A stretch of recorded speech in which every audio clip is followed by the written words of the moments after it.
everyone. My name is Jessica Williams, and today we're going to discuss an analysis of the Harmony program with National University. Then we're going to go into the national and local trends that influence the implementation of social emotional learning. And then finally, we're going to go over 3 common critiques of social emotional learning implementation. So, firstly, this Harmony SEL program, social emotional learning program, is about helping students develop their social and emotional skills. It's a program that provides resources and training for educators and school counselors who work with kids from pre-K to the 6th grade. The main goal of Harmony SEL is to create a supportive school environment that boosts students' social emotional skills, leading to better academic performance and personal growth. So some key strengths of this program: the integration of SEL into the curriculum. Harmony SEL helps students practice their social emotional skills in real life situations. Also, it aids in professional development for educators who are looking to incorporate SEL strategies into the classroom. It also includes inclusivity that ensures the diverse needs of all students are met. It provides assessment tools for educators to track and monitor whether students are making progress with their social emotional learning goals. And then lastly, it incorporates parental involvement, which gives parents the tools to help with social emotional development of their children at home. And so some local and national trends that are influencing the implementation, I will say the school that I work for, Hollywood High School, right now, some local trends include inclusivity and also providing culturally responsive practices. And these are very important for the population at Hollywood High School, which are mostly Latino and African American students. And so these practices help to tailor the curriculum to meet the unique needs of these students, and also collaborating with local organizations and mental health professionals in the area can help students in urban areas like Los Angeles or Hollywood, where the school is located. And the initiatives from Harmony are very relevant because they reference the issues that are going on locally. Another thing that is a local trend is to look at the responsiveness of different events and how they've impacted the students in the school climate.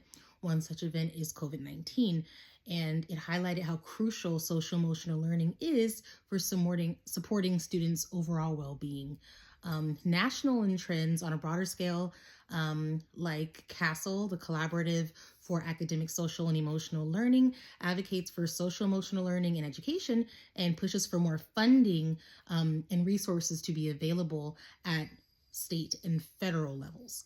And so this support is going to help with implementing social emotional learning practices at Hollywood High School. And also, the use of technology is something that's a national trend, which opens programming up for students to engage with online lessons.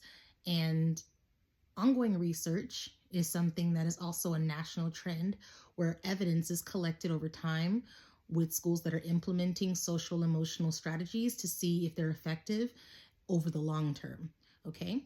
What I like about Harmony SEL is I appreciate its commitment to culturally responsive curriculum, making sure that the curriculum is relevant to students. I appreciated that. And I also like the hands-on learning approach. That's something that I did really appreciate. And I think that the students at Hollywood High School would benefit from that approach. Now to respond to the common critiques of social emotional learning in schools.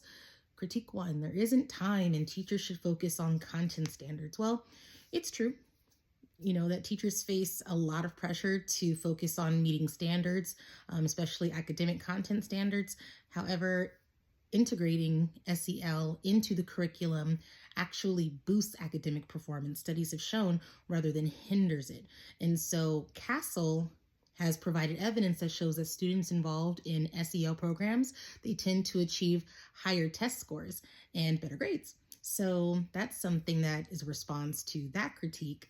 And also about the time issues when it comes to teachers and implementing SEL. Well, teachers can incorporate discussions in their language arts portions of their classes that focus on SEL and also have students perform some SEL activities, like reflective journaling or morning meetings. These are things that can be added to the daily schedule that won't take too much time. Okay, let's see. Critique number 2. Parents should be the ones teaching social emotional skills, not teachers. Well, it's true that parents play a super vital role in their children's development, socially and emotionally. However, schools have a responsibility to also incorporate those practices as well. This makes the student or the child more well-rounded as a person. And so these are skills that they can be taught at home and in the classroom, and it'll basically help them to develop fully. And so it can reinforce what's being taught in school at home and vice versa.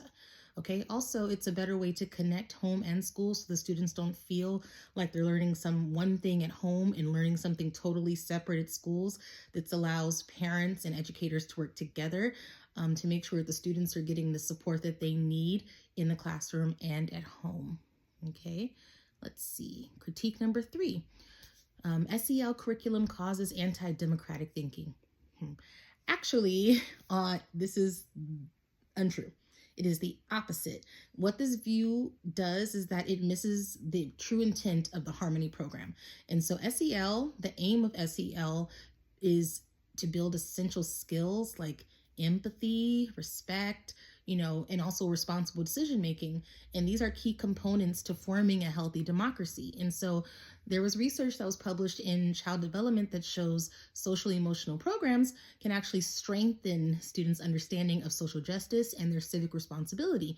And this equips them to participate positively in the democratic process. And so to address this critique, programs could include specific lessons about civic engagement, diversity, respect for different viewpoints, and also schools can create spaces for students to discuss democratic values and practice critical thinking skills within the frameworks of social emotional learning.